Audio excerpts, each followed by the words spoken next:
La première ministre a annoncé, ce 12 septembre, la suppression du ministère des Travaux publics. La décision est consécutive à la forte dégradation des voiries urbaines du pays. Selon Osuka Raponda, le chef de l'État a notamment exprimé sa colère par rapport aux lenteurs, constamment observées et dénoncées, quant à la réhabilitation du réseau routier national. Par voie de conséquence, Léon Armel Bounada Balanzi, qui avait la charge de ce département ministériel, se retrouve au chômage. Entré au gouvernement en décembre 2019, Léon Armel Bounada Balanzi n'est plus ministre.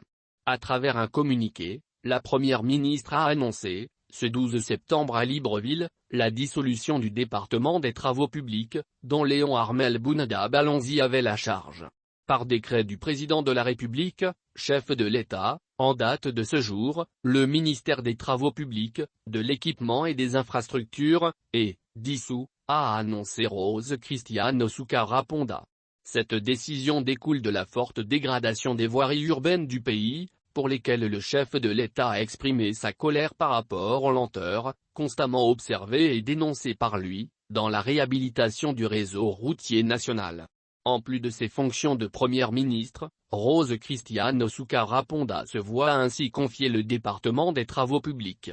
Par conséquent, il est créé, au sein de la primature, un département en charge des travaux publics, de l'équipement et des infrastructures.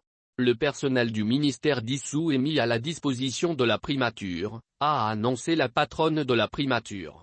L'on se souvient qu'en décembre 2020, un an après son entrée au gouvernement, le département de Léon Armel Bounada Balanzi avait été dépouillé des portefeuilles de l'habitat et des transports.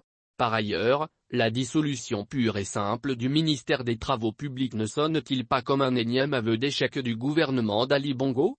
Aussi, maintenant que Rose Christiane Osuka Raponda s'est vue confier les travaux publics, subira-t-elle le même sort que son ancien ministre si elle n'est pas à la hauteur des attentes? L'avenir le dira. En tout cas, Ali Bongo veille au grain.